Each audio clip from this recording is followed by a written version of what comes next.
Double XL. Lakini pia unaweza kuenjoy live kwenye YouTube channel yetu ya Clouds Media and then tukaenda sawa au sio tunaiset ya live performance pia itakuwa style gani hiyo? I am karibisha mwanao Magixx, karibu on Double XL.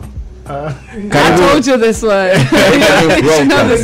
You didn't tell me. You only said Karibo and you said the other one. Asante. No, you didn't tell me that. Okay, now I'm telling you. You only said Karibo. Okay. Yeah, then you respond with Asante. Asante is thank you. Yeah. You told me the response for the other one. Mambo VP. Mambo VP. Yeah. So now with Karibu you say Asante. Asante. Yeah. But I think I know Karibo. Like I think I've heard it in like songs. Karibu. I've heard it in songs. Yeah, you should learn some Swahili words. I would definitely. I would definitely. Since it's really easy. And since you've been here twice, like you should know. Like I told you, the first time I came, I only spent like 18 hours. It wasn't like I spent like a whole day. So came like in the afternoon, left next morning. So it was like a quick thing. So I've not really like spent a lot of time to, it's all good, but I'm happy to be here. Welcome to Double XL. Thank you so much. As my colleagues say, you better learn Swahili because it's international language right now. Different countries speak Swahili, you know, man. Of course. Yeah. You're too big here in Tanzania, man. You're huge. I'm grateful. It's an honor. Can you please come close to the microphone? Yeah, it's really an honor to be here, and I'm like, I'm grateful for the opportunity to be able to make music that cut across, from where I'm coming from, so I'm grateful.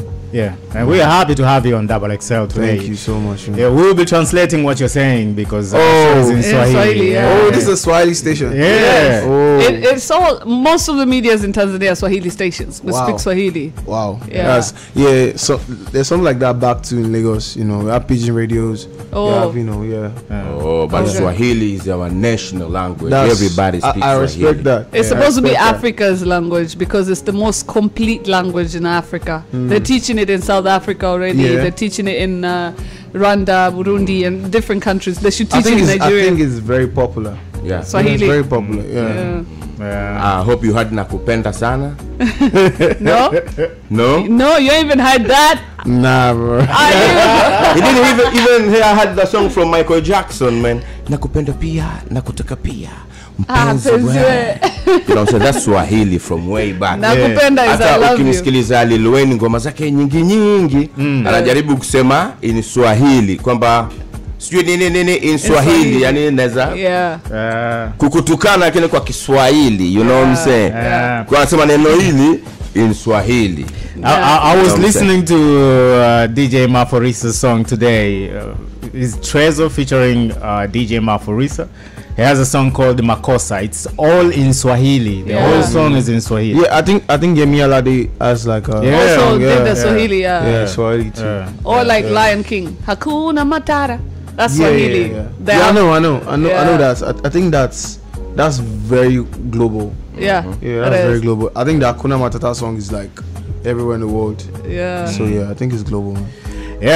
Tuko na Magixx hapa kwenye Double XL na tunazungumzia lugha ya Kiswahili jinsi ambavyo imepenya kila mahali. Tunaipromote, yani tunaipaka makeup kidogo nini. Kwa sababu ni lugha ambayo imeenda sana. Hatujazungumzia vitu vingi vya msingi. Hauna niambia. Ndio hiyo kitu ya msingi sana. True. So cha msingi tupe kodi tukaja Bongo kwa mitikasi gani ili iweje? Anataka collab au si ali perform. Alikuwa na show. Majuzi. Ilikuwa Arusha. Ilikuwa Arusha. Kwa Access. So basically from Alexander Adelabu to Magixx, how did that come about? So it was pretty much like when I was in secondary school. I don't know what they call it here, but in Nigeria, secondary school, like when you're still young, it's the same thing. Same thing. Secondary. So like then I used to sing, I used to rap, I used to do a lot of like things, and I was really good at those things. And dancing too. So one day when I was in school, I remember clearly like when I was home, I was already bearing Magic. My name, my first name that I came up with was Magixx. So I don't know if you heard the song, why you gonna be so rude? Yeah, by the Magic Band. Yeah. You know, so then the song popped up on TV, and me and my sibling were watching the TV at the same time, you know, and we looked at ourselves and like, yo, someone is using your name, man. You know, so that was how I had to switch up the name. My real name is Alexander, so the X is from my real name. Oh. So I just switched it up just to retain the name. From Magic to Magixx. Yeah, exactly. Okay. Exactly. Cool. Yeah, you've been signed by Marvin Records, yeah? Yeah. How did they come with the plan of signing you in their recording label? So this happened in the pandemic. I just finished school because I studied mass comm. Like I saw what you're doing. You're supposed to be here with us. Yeah, on our side. Yeah, I studied mass comm. So I graduated in 2019. Okay. Like late 2019, and in January, because I was doing a lot of stuff, a lot of promotion on my Instagram. I used to do a lot of freestyles, and in school I was quite popular too in school. So that thought in your mind where you're like, where am I going to next? Like that thought of like the fear of like the unknown, because I've been doing, in fact I went to school to push music. You understand? So you went to school to push music? Yeah, that's why I went to school, because I wanted to get that means you started doing music before you went to school. I recorded my first song when I was 13. Okay. Yeah. So I've been doing music a long time. Is it popular? What? Is it popular, that song? The song? Your first song? No, it wasn't popular.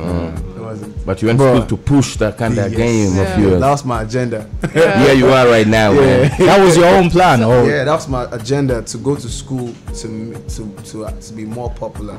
Because I feel like in that kind of environment, you can find more people, to vouch where for I was you. coming from, it's not like there were not people, but like the kind of music I make, I needed like-minded people, so I felt like school was going to be the best.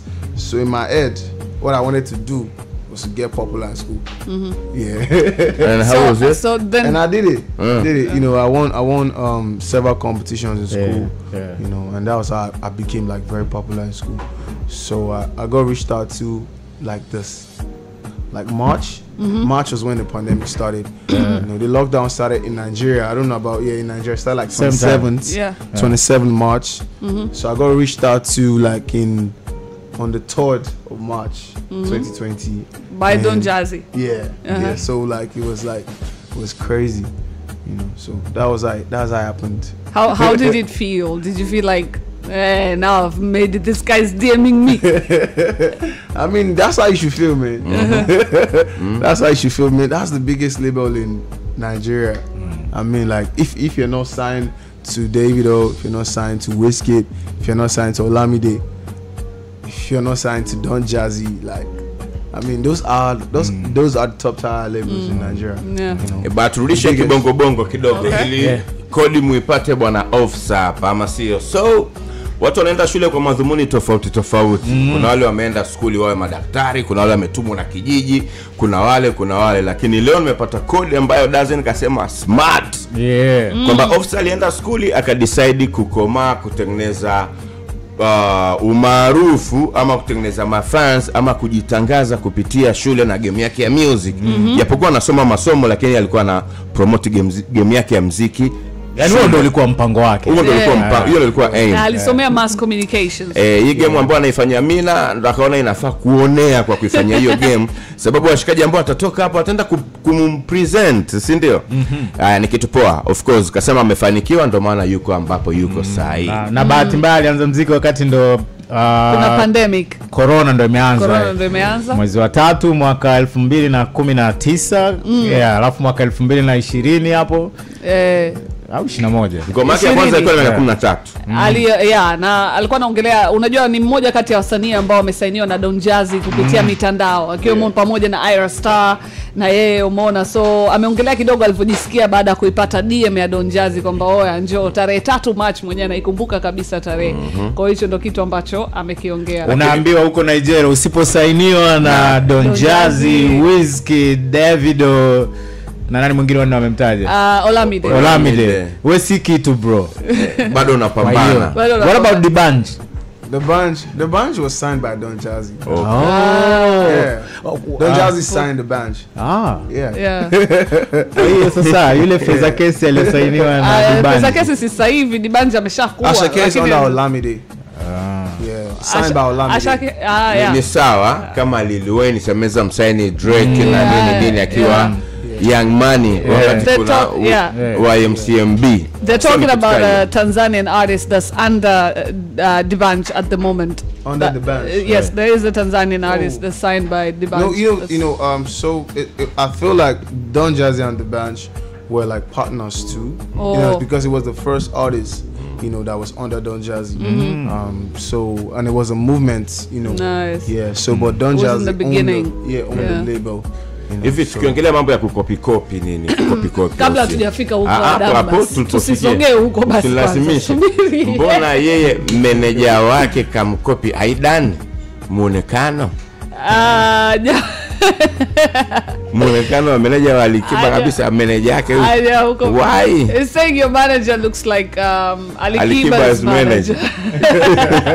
That's what he's talking about. Anyways, so you're one of the stars, one of the artists that was signed under Maven through social media. Yeah. You, Ira, and a few others. What message does it send to you, and what message would you like to tell Tanzanian artists who are starting and on social media about it? Because before they had to literally go into the street and find your talent, but now you know you're on social media, you're popping, somebody's giving you a job. Yeah. What would you like to tell young Tanzanians who are on the internet, you know, finding themselves still? I think it's very important to like be consistent, you know, because you never know that one post, you know, that is going to change your life. You know, you never, and also it's more than online. You feel me? It's not just about like online. You know, also physical contacts. You know, you need to establish that as well. There's a saying that the more people you know, the more likely you succeed in life. You feel me? Because it's people that are going to put you on. You know, God is not going to come down from heaven and give you an opportunity. It's going to do it through a man in flesh and blood. You feel me? You can only make it through another man. Not that God is not going to do it, but it's going to use a man. So you need to network both physically and online, you know, and just be consistent with what you're doing. Wow. Because like I always say, like clean water, it's not going to be gotten from the first dig. You know, you have to keep digging and digging till you get to clean water. So it's just that consistency. That's how you hit the gold mine.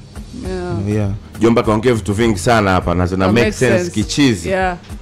Yaani ni kwamba venye ambavyo unatakiwa ujidedicate kwa kile kitu ambacho nakifanya, consistency, kwamba hata ukichimba kisima yale maji ya juu sio kwamba ndo maji clean. If you want clean water inabidi uchimbe chini kwenda chini, yale maji ya chini ndo maji masafi ambayo unaweza ukayatumia. Kwa hiyo endelea kujidedicate kwa kile ambacho nakifanya, lakini pia ile ya mwanzo alikuwa anazungumzia nini ya mwanzo? Alikuwa anamwambia kwamba yeye amesainiwa kupitia mtandao kama kina Ira na wengine. Anawaambiaje vijana? Sasa hivi tuna watu kibao wabongo wako TikTok wanapambana na post ma content na nini. Anawaambiaje kuhusiana hii era ambayo mtu anaweza kukuona online tu. Ndio anasema kwamba yes of course uhakikisha una post kila video inaweza kupeleka sehemu, lakini pia usitegemee online pekee, utengeneze network mtaani ambayo inaweza kusababisha kujua watu, kwa sababu Mungu hatoshuka aende akupe lakini of course ukisali kwake yupo, lakini you have wewe kutafuta watu. Yes. So kupitia watu. Magixx, you are nodding your head like you understand what she said. Because it's sounding like just like a interpretation, right?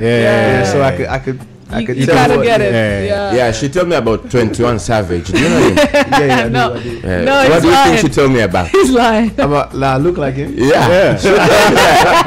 Unasikiliza Double XL, hii ni Large Room, tuko na Magixx na sababisha na Guinness Smooth pamoja na Star Times. Don't go nowhere. You are listening to Extra Kutoka, baby. Black, it's not dark, it's bright. Black is bold. Black is every color, all together. My thing, your thing, our thing mixed together. Black shines brightest. Excessive alcohol consumption is harmful to your health, not for sale to persons under the age of 18 years. Ladies and gentlemen, ni Bongo Fighting Championship kwa mara ya kwanza nchini Tanzania. Ulingo moja, usiku moja. Mapambano ya Muay Thai pamoja na boxing inayoandaliwa na The Superdome ikishirikiana na Fitpower Combat Sports na Star Times kupitia TV3. Ni Abdul Ubaya kutoka Tanzania dhidi ya Ivan Magumba kutoka Uganda. Wakati wa Muay Thai inaokutanisha Emmanuel Shija dhidi ya Yusuf Fundi wakigombea ubingwa wa WBC. Ni Julai 29 Jumamosi hii pale Superdome Masaki live kupitia TV3 pekee kuanzia saa 2 kamili usiku kwa kiingilio cha 20,000 tu kupitia Nilipe app. Lipia kifurushi chako mapema kutazama au kujiunga na Star Times kwa bei ya punguzo ya decoder antena pekee kwa 42,000 au dishi full set kwa 79,000 huku vyote vikija na kifurushi cha juu bure. Ana Mangi, mnamtuma dogo hapo kwako saizi. Naomba mfungie kilo 10 za mchele, 10 za unga, 5 za sukari na lita 3 za mafuta ya kupikia. Yaani bosi, duka la sukari kilo 2 tu na soda. Vingine vyote vimeisha. Mangi, unafeli wapi? Mchele umeisha bosi. Mangi, ngoja nikupe mchongo wa mtaji. Kwa buku tu. Mambo magumu mtaani huku.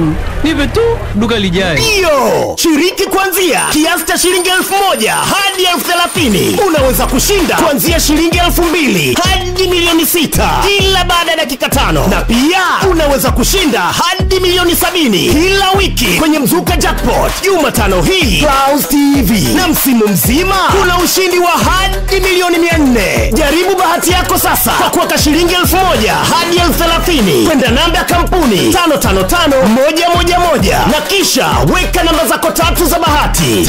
3 Mzuka.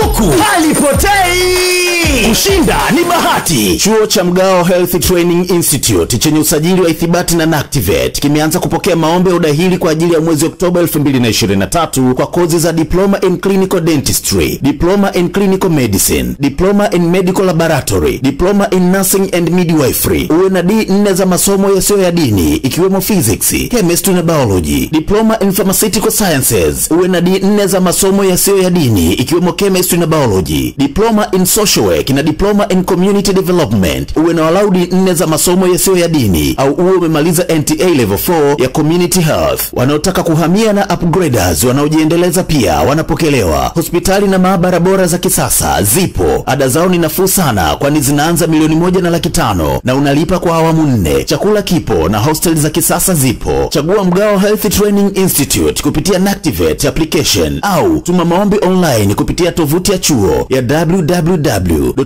www.mgao.ac.tz kwa kubonyeza apply now au fika chuoni Njombe mjini, mtaa wa Nazareth, barabara ya Dr. Mgao au wapigie 0754 59 86 80 au 0745 18 25 48. Unamnunia nani maisha umeyakosea mwenyewe? Watoto wa town AK Boni ya daddy ya muda wote tuko na furaha. Unajiuliza ni kwa nini? Ni ndoto maokoto yo. Unatiaje huruma kwa mfano?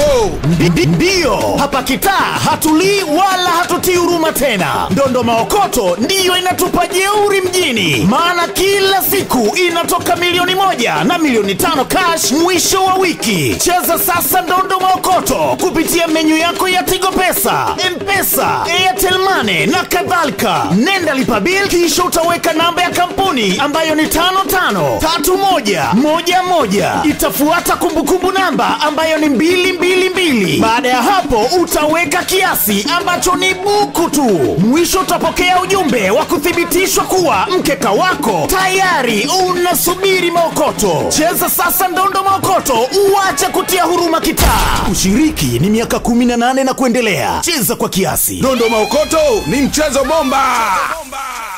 With the Northwest University, your future belongs to you. Here, you can get the perfect start to follow your aspirations and make your plans for the future a reality. Whether you want to change the world through science, bring your community together through sport, or define what's possible for the generation after you, it all starts here at the Northwest University. Umecheza mchongo pesa mwezi mzima na haujashinda? Sikiliza. Hiki ndio chama tawala cha mkwanja Tanzania. Sasa leo ni siku yako, kwa sababu ni funga mwezi jackpot. Kicheko cha mkwanja kibabe zaidi haijapata kutokea. Yani ushindi wa mwezi mzima umekusanywa leo, pesa na zawadi zenye thamani ya shilingi milioni 100. Cheza sasa kwa buku tu kama unatumia Airtel, Vodacom, Tigo, Halotel na CRDB Mobile. Namba ya kampuni ni 321333 na kumbukumbu namba ni neno pesa. Tukuchekeshe kimkwanja. Ushiriki ni miaka 18 na zaidi. Uchezaji ni kiasi. Season 1 Clouds FM Tanga. Clouds 2023 sababisha.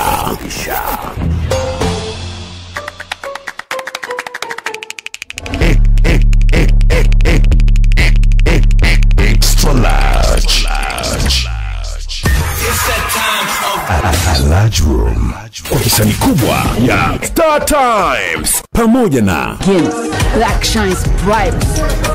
Excessive alcohol consumption is harmful to your health, not for sale to persons under the age of 18 years. XXL Clouds FM, tuko na Guinness Smooth Star Times ambao wanasababisha large room pamoja na Magixx hapa, so kila kitu kinaenda kimagic. Na tukwambie tu ukweli, today tuna overdose. Yeah, for sure. This is one of the best collabs. Under Marvin Records. From this side, I can say this song really popular. Did great in I think in all charts. Sindio? It did. Mina, hebu mpeleke kwenye ile kona tujue game yao ikoje huko na ija. All right. Okay. So you're in Maven Records. It's one of the biggest labels in Africa, as you said, and we want to know, we're interested to know how it works in terms of first payment. Like, do you get paid per shows? Do you get paid monthly? How does that work? Do all the Maven Records, artists live together? Do they live apart? How does the whole signing work for you? And do you write for yourselves, or does Maven, literally provide writers for you to be like, to make hits and stuff? All of that. Okay, so you're talking about the business of it. Yes. Okay, so for business, I think everybody doesn't have the same deal. But what's for sure is being paid comes with, your success as an artist. You can't earn more than you are getting. You get what I mean? So it's you're literally earning yourself. You feel me? What Maven does is they bring you on board. We don't live in the same house, of course. In any deal, there should be a certain advance that they pay to you for, like, maybe your video shoot. They are the ones who are going to take care of that. Maybe your styling. Your first. All these are your first. So when after that stage, most of it is like just business. Depend on your percentage that you're signing for, and what you are making. What you're making is what you're going to make. I don't know if you get what I mean. As for do we live in the same house? Nobody stays in the same house. Nobody. I've never lived in Don Jazzy's house. I mean, no two artists live in the same environment. Not even the same street. In fact, you'll be surprised that we are barely together because everybody's traveling. You feel me? But we are still one. We started most of us were in the academy for like a year. So that's like the whole of the pandemic. Like I told you, I've been signed since the pandemic, but I didn't get unveiled to 2021 September. So that's like how long? That's like over a year that I was working on myself, to improve myself. Songwriters, of course. Songwriters are like, of course, we have songwriters in Maven Records, but me personally, I write like 95% of my songs. All the songs you listen to, Lord Don't Cost a Dime, about co-wrote All Over with someone. All the songs, the only song I've ever co-written is All Over. All Over. Every other song is me. The only song that I've ever co-written with anybody in my career is All Over. The rest, all the other songs were written by me. By yourself. And in the academy, were you living there? Was it? And how many of you was it? In the academy, you come from your house. Oh, you come from your house. You're not living there. So it's like a school. Yes, it's not even a school. Like, it's where you come to express yourself. Nobody's going to tell you what to do. We are not here to teach you how to sing. We are here to allow you sing. You know, give you the equipment to sing. So in the academy, we have like 8 studios, and it's like a building. You know, so you can come. You know, your fare to the academy is covered. You know, you can pay for yourself if you want to, if you don't stay too far. You know, but then you are already signed. You know, you're already signed to the label. You know, so when you come, you record whatever you record. If you can record 1 song in a week, that's fine. If you record 3 songs in a week, that's fine. You know, it's just for you to come and improve yourself. You know, there's nobody telling you when to come.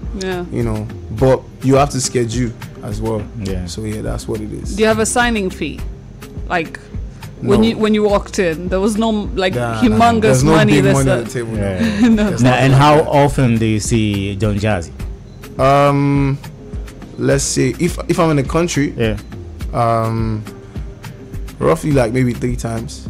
3 times? Yeah, a month. Because like it's not like I can go and see him every day if I want to, but I'm busy. I mean, I'm everywhere. Like I've not spent in the last 1 month. I've not spent 5 days in Lagos. You know, I was in the UK and I was in Uganda, and I'm here, and I'm going to Kenya tomorrow. You know, I'm not in the country, so it's not that I don't want to see him, but there's no time. So who is your best friend when it comes to Marvin Records artists? Who are you really close to? I'm very close to Crayon Ira. I'm close to Bayani as well. Okay. But we are all like, you know, everybody cannot be like compact. Like I said, everybody's busy. Ira is not in Nigeria, Rema is not in Nigeria, Crayon is not in Nigeria, nobody's in Nigeria. Even Bayani is not in Nigeria right now. So like everybody's outside the country. So it's not like we don't want to be together. You're just busy. It's busy, But most of Nigerians artists are outside their country. Why? It's because music for you, you know, is a global hustle. You know, it's not because you're not just making music for Nigerians. You know, we're making music for the world. You know, Afrobeats is to the world. It's not just for Africans or for Nigerians. You know, so I think that's the whole idea of it. You know, we're taking it to the world. You know, Nigerians out there, white people, black people, Asians. You know, so global movement. So what you're trying to say, Tanzanian artists, if they will keep on staying in Tanzania, they will never be big and global. No, I didn't say nothing like that. Please, because I know Diamond Platinum's Harmonize was in Lagos. Like I think I saw on his Instagram like 2 days ago. So you're traveling and you're doing great. Like I think in Africa, Diamond Platinum is like one of the biggest artists in Africa, literally. Like so, I mean, it's great. We're doing big, big. And Diamond Platinum, I know for sure that Diamond Platinum has serious YouTube following. You know, like it's crazy, man. Like it's big. It's true. Big. Tafsiri kidogo. You don't need to travel on the first day to be globally known. But when you start having fans everywhere, you need to go there. Just like having a seed. When you plant a seed, you need to water it. You feel me? So when watering your seed is going to see the seed. You feel me? That's the same thing with artistry and fans. You know, when you have fans, they've never seen you before. If you go there, they're going to be excited. The ones who love you are going to come and see you. You feel me? So you're creating a bond between you and your fans in that territory. You don't need to have everybody as your fans. Even if it's 100 people that like you in the country, you go there and the 100 people come to see you, like they are going to feel some form of satisfaction. You know, that's why you have to travel. That's why you have to tour. Yeah. Sounds good. Now we need to translate everything.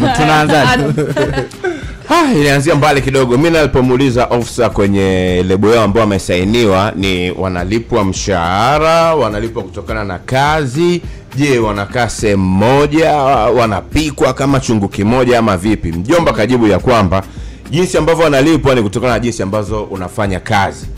Ukipiga show kuna hela ya officer, kuna hela yake, ukiuza nyimbo kuna hela ya officer, kuna hela yake. Kwa hiyo unavouza zaidi ndo unavofanya kazi zaidi, unavopata hela. Unavouza zaidi ndo jinsi ambavyo na wewe unapata. Sababu unakula asilimia. Sababu kuna asilimia unakula kwenye kazi ambazo wewe unazisukuma.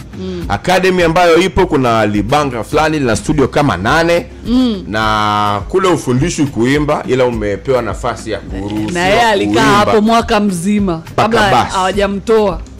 Kwa hiyo yeye alikaa hapo kama mwaka nini, kajitrain ndo paka sasa hivi yuko hapa. Washikaji ambao na mikono kwenye kundi ni kina Aira na vitu kama vile. So ukitaka namba ya Aira ongea na mimi fresh, sababu mimi na namba ya mjomba hapa nini. Lakini pia amezungumzia kuhusiana na hawakai kwao, wako busy, wanasakanya, wanahaso mitonyo maokoto nje za mipaka na vitu kama vile. Kwa hiyo ukienda Nigeria umkuti mtu labda ma-actress na ma-actor tu, wao wasanii wanapiga njaro mitaani. Na point yake ya msingi aliyosema hapa ni kwamba unavowafuata fans wako unazidi kupandikiza base yako, unapandikiza mbegu ambayo inakuwa muda mrefu, kwa hiyo fan base yako inazidi kuwa kubwa. Na kwamba muziki ni haso ya kimataifa, sio haso ya nyumbani tu. So kama unatengeneza muziki lazima utoke uko nje, hata kama kuna watu 100 na kufuatilia nchi fulani, wewe enda imbisha hao 100 for as long as wapo. Dazen akauliza vipi kuhusiana na bongo wasanii kama Bongo amejifungia sana. Ofisa akasema naona mifano kama Harmonize siku 2-3 alikuwepo kwao Lagos. Anamuona Diamond ni msanii mkubwa Afrika, unajua, kwa hiyo hatuko vibaya sana, tuko hapo. So, mimi sasa nataka kumuuliza kama jamaa na mchumba au vipi? Nitafika huko. Lakini kwa sasa hivi unywe Serengeti Premium Light popote ulipo ukipata nafasi. Inapatikana kwa bei ile elekezi ya shilingi 1700 tu kwa chupa moja ya Mills 330. Jibambe kibabe ina bucket ya kibabe combo moja matata Serengeti Light 6 ndogo na Captain Morgan moja ndogo kwa shilingi 15,000 tu. Hii ni fresh kabisa ya kuvibe na washikaji, bia pendwa Serengeti Premium Light. The only light with a bite. Kunywa kistaarabu, haiuzi kwenye umri chini ya miaka 18. Dada yako alivyokuja Ijumaa hapa alisema amepata mchumba. Umeona bana? So Ijumaa sio Alhamis, Jumatano, wiki iliyopita hiyo nakwambia. Naongea na mchomvu hapo uje. Sasa leo alivyokuja hapa anasema yuko single. Umeelewa? Na hilo swali ambalo nataka aulize. Una ni mimi na makabila una mimi wewe hata dada yako ongea naye. Extra kubwa kuliko baby. Black, it's not dark, it's bright. Black is bold. Black is every color all together. My thing, your thing, our thing mixed together. Black shines bright. Excessive alcohol consumption is harmful to your health, not for sale to persons under the age of 18 years. Thank you, my brother. Thank you, ladies and gentlemen. My name is Mr. Chief of my proper name, Juma Ali Konde. Natokea Temeke au Tandika katika timu yetu FC Kauzu. Kwa msimu huu wa 2020-2023 miaka 10 ya Ndondo Cup. Hatujakuja kinyonge, tumekuja na Ndondo Maokoto. Hapa kitaa hatulii wala hatutii huruma tena. Ndondo Maokoto ndiyo inatupa jeuri mjini. Maana kila siku inatoka milioni 1 na milioni 5 cash mwisho wa wiki. Cheza sasa Ndondo Maokoto kupitia menyu yako ya Tigo Pesa, M-Pesa, Airtel Money na kadhalika. Nenda lipa bill kisha utaweka namba ya kampuni ambayo ni 553111. Itafuata kumbukumbu namba ambayo ni 222. Baada ya hapo utaweka kiasi ambacho ni buku tu. Mwisho utapokea ujumbe wa kuthibitisha unahakikishwa kuwa mkeka wako tayari unasubiri maokoto. Cheza sasa ndondo maokoto, uache kutia huruma kitaa. Ushiriki ni miaka 18 na kuendelea. Cheza kwa kiasi. Ndondo maokoto ni mchezo bomba. Huku kuna burudani, kila kitu kimo ndani, kisimbuzi kimeshuka bei. Huu ni Mura Star kipindi cha mvua, sawa, kiangazi je, sawa, furahia ulimwengu wa kidigitali. Iwe mvua ama jua, kupitia Star Times ni burudani kwa wote. Kupitia ST Bongo, Hello Mr. Right, msimu wa 4 kila Jumamosi saa 4 kamili usiku. Tamthilia kali kupitia ST Swahili, bila kusahau burudani nyingi na katuni kupitia chaneli pendwa za watoto. Jiunge na Star Times kupitia dekoda ya antena pekee kwa shilingi 12,000, ikija na kifurushi cha juu cha shilingi 20,000 bure mwezi mzima, au dish full set kwa shilingi 79 tu. Pia ikija na kifurushi cha juu cha 36,000 bure mwezi mzima. Lifemade Furniture Sabasaba special offer. Punguzo kubwa la furniture za majumbani na maofisini msimu huu wa Sabasaba hadi 60% pamoja na zawadi kibao. Kwa bidhaa bora imara, fika Lifemade Furniture utapata sofa set bora leather sofa, meza za chakula, jiko safi kitchen cabinet, vitanda leather bed, furniture za maofisini, majakuzi ya kisasa na masinki ya vyooni. Kwa maelezo zaidi utembelea ofisini kwao barabara ya Nyerere, Dar es Salaam, au wapigie 0657 662 255. Lifemade Furniture, to make your life better. Hadithi za Chawote na Tigo. Ninajua utaipenda, ninajua utaifurahia, sina shaka na hilo. Na kwa kuwa inakuhusu hata wewe, kuna siku tutakusikia kwenye hadithi kama hii kutoka kwa mtumiaji wa mtandao wa Tigo. Hadithi njoo. Kwa majina naitwa Nasoro Azizi Nasoro, mkazi wa Tigi Singida. Najishughulisha na bodaboda. Ni mmoja wa washindi waliojishindia promo ya Chawote shilingi milioni 1 wiki hili. Promo hii ndugu zangu ni ya kweli, na maana nilikuwa nafanya miamala ya kununua vifurushi kwenye simu, pia kununua mafuta ya petroli kwa njia ya kulipa kwa Tigo Pesa.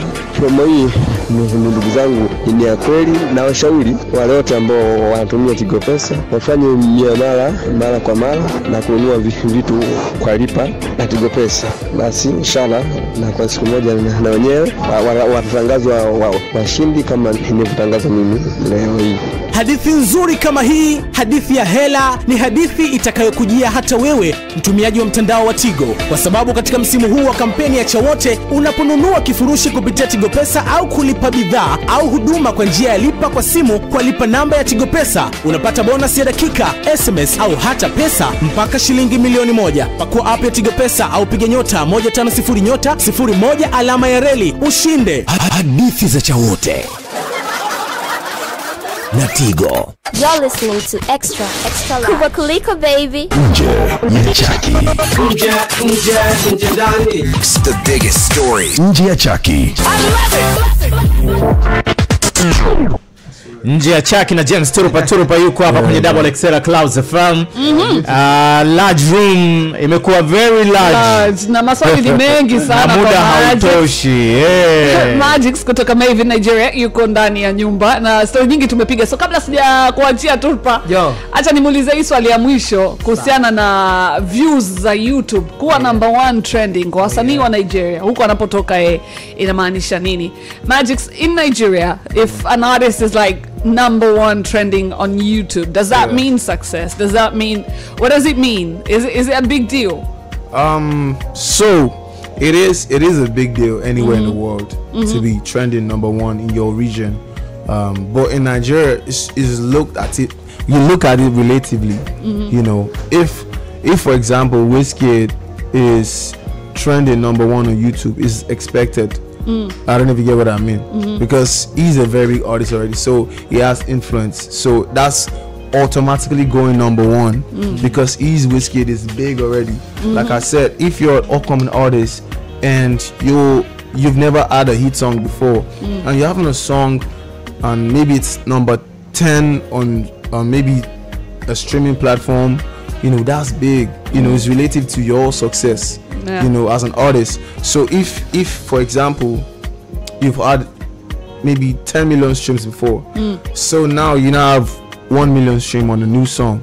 You know, to you it's relative. So whatever you tag that, if it's success, if it's average, is depending on your view of that. You understand? So that was what I was saying off air. Yeah, so it's basically about the numbers. It's not about the number 1 trending, number 2 trending. Yes, it's about how many views. Yeah, it's about like me success for me on YouTube is that I did a certain number, you know, that I've never done before. Yeah. You know, that's it. What about beefs? Sorry, my last question. What about beefs in Nigeria? Has any beef or like buzz, you know, ever helped artists to elevate?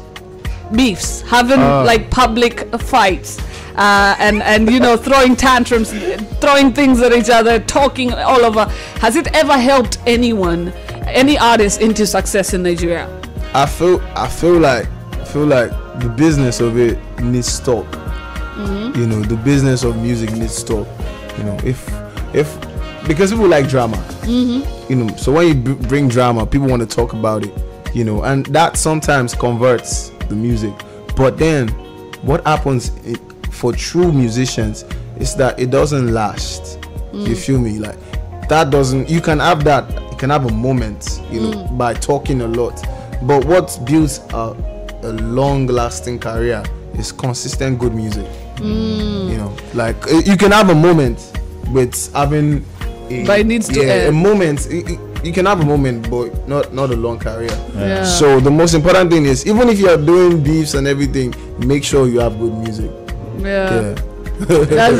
Unatafsiri. Kwanza tuzungumzie masuala ya kuwa namba 1 kwenye trending kama ni big deal kwao Nigeria. Of course ni big deal, lakini wenyewe wana compare zaidi kwenye wimbo wako uliopita.